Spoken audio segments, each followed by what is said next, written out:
Pemirsa, acara musik dangdut perayaan kemerdekaan Republik Indonesia ke-75 di Kabupaten Tuban, Jawa Timur digelar tanpa menerapkan protokol kesehatan. Sementara pemerintah Kabupaten Tuban kecolongan dengan beredarnya video tersebut setelah viral di media sosial dan akan mengenakan sanksi kepada penyelenggara acara.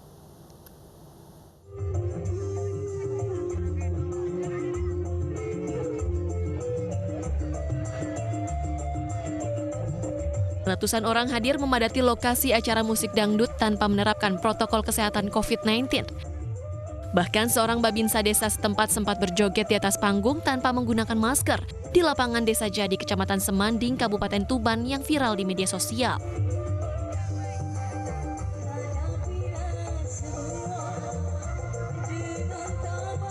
Pihak pemerintah Kabupaten Tuban mengaku kecolongan dan baru mengetahui acara musik dangdut di tengah pandemi setelah viral di media sosial.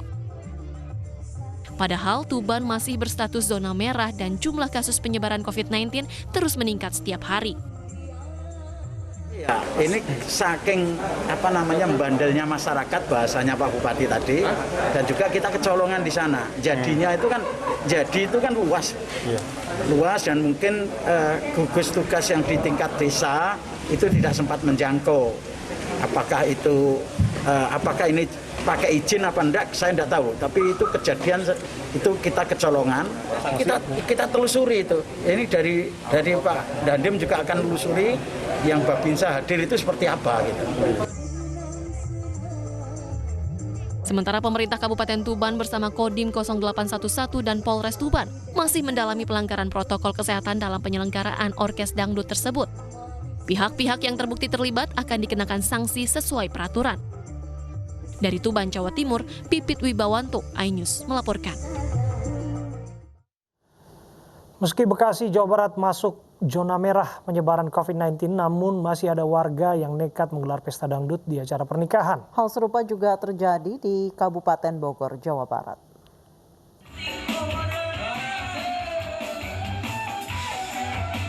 Dari rekaman video amatir milik warga yang viral di media sosial, sejumlah warga dan penyanyi dangdut di Mustika Jaya, Bekasi, Jawa Barat berjoget di salah satu pesta pernikahan warga yang mengabaikan protokol kesehatan. Ironisnya, pesta dangdut yang digelar warga selama 2 hari 2 malam di tengah kondisi Bekasi yang kembali masuk zona merah penyebaran COVID-19. Pihak kepolisian Polres Metro Bekasi Kota menyatakan pesta dangdut yang digelar tidak memiliki izin dari kepolisian Polsek Bantar Gebang maupun Polres Metro Bekasi Kota. Izin yang didapat dari pihak kepolisian hanya izin menggelar pernikahan. Untuk acara itu cukup, untuk acara pernikahan cukup ya keluarga saja, karena untuk menghadiri ijab kabul itu saja.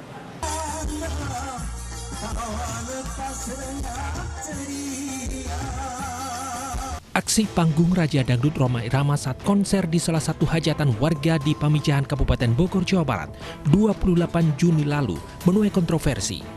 Konser yang mendapatkan kecaman karena digelar di tengah pandemi corona tanpa mematuhi protokol kesehatan COVID-19. Penyelenggara meminta maaf atas apa yang terjadi. Melalui perwakilan penyelenggara juga berjanji akan mengikuti proses yang sedang dijalani dan menerima segala konsekuensi. Akibat tindakan penyelenggara yang diduga telah melanggar aturan PSBB, pemerintah Kabupaten Bogor mengaku kecewa dan menganggap Rhoma Irama ingkar janji. Namun Rhoma Irama membantah berniat konser dalam hajatan di Pamijahan Bogor, Jawa Barat.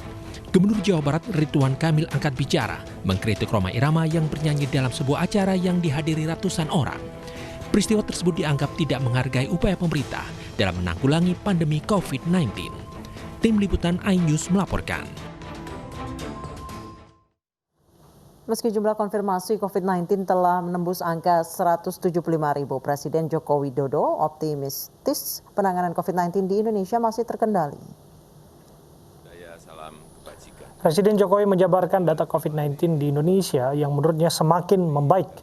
Angka kesembuhan misalnya kini berada di angka 72,1%. Dari sebelumnya hanya 15% di bulan April.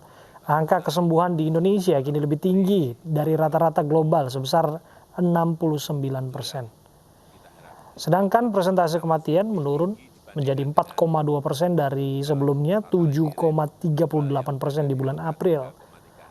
Namun angka itu masih harus diturunkan mengingat persentase kematian global COVID-19 di angka 3,36%. Ini perkembangan kasus harian per hari kemarin 31 Agustus, jumlah kasus aktif ini masih 41.420 atau 23,7%. Kemudian penambahan kasus positif per hari kemarin 2.743, dan ini yang kita patut bersyukur bahwa jumlah kasus yang sembuh ini sudah 72,1% atau 125.959, dan jumlah kasus meninggal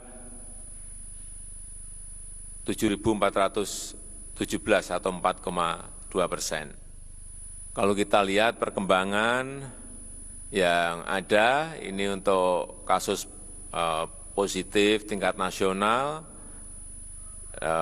untuk persentase kematian, saya kira kita di bulan April angkanya tinggi, kemudian menurun, di bulan Agustus sudah berada pada posisi 4,27%. Ini yang harus kita upayakan terus agar persentase kematian semakin hari semakin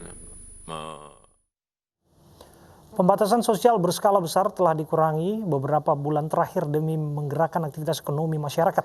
Sayangnya ekonomi Indonesia justru kini diambang resesi, sementara tren kenaikan positif COVID-19 mencapai rekor tertinggi beberapa hari terakhir.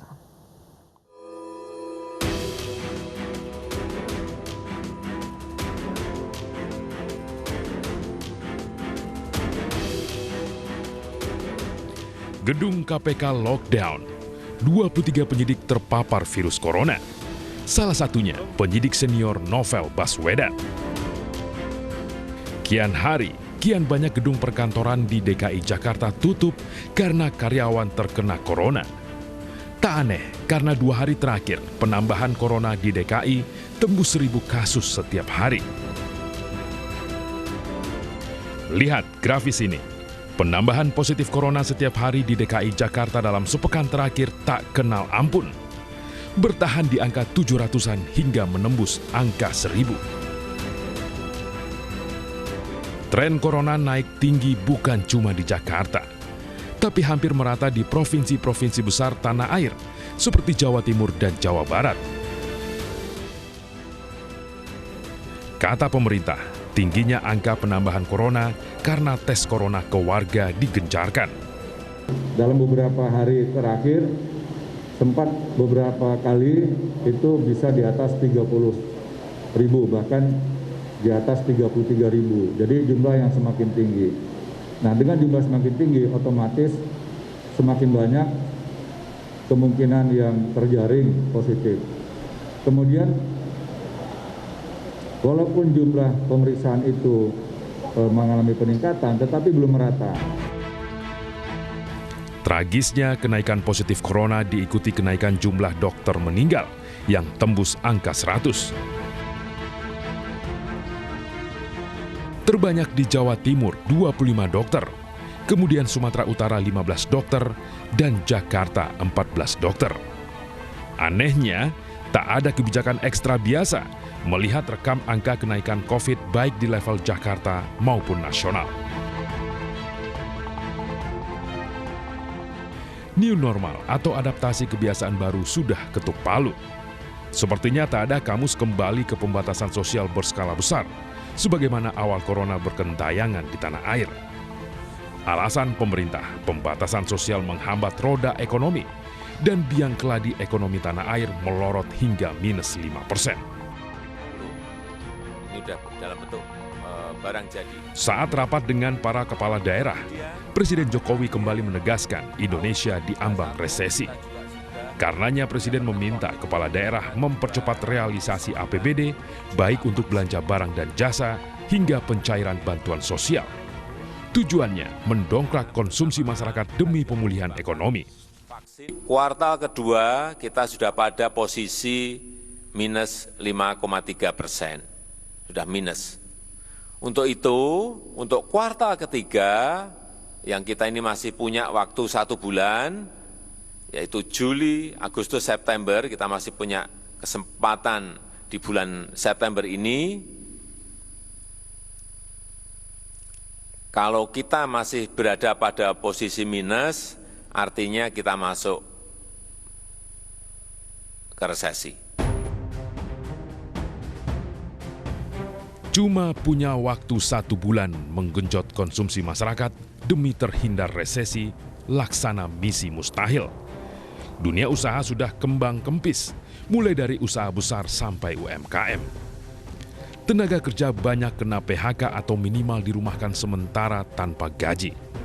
Menyusutnya kegiatan usaha dan antisipasinya juga kalau resesi juga tidak mudah ya, karena daya beli masyarakat secara umum kan drop semua, karena di sisi sektor pekerja formal maupun informalnya itu mereka tidak mendapatkan nafkah sebagaimana kondisi normal. Kalau nggak ada nafkah otomatis daya belinya akan hilang.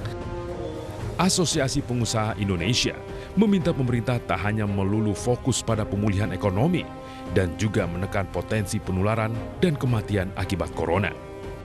Saya rasa itu kalau misalnya di ekonomi akan mengikuti. Begitu masyarakat merasa kondisi daripada pandemi ini bisa terkendali, paling tidak tadi yang saya sampaikan tingkat yang kematiannya bisa menurun dan yang sembuh itu juga semakin meningkat dan kasus baru itu juga menurun. Nah itu kalau pada kondisi itu saya rasa ekonomi kita akan cepat pulih demikian. Indonesia tak sendiri.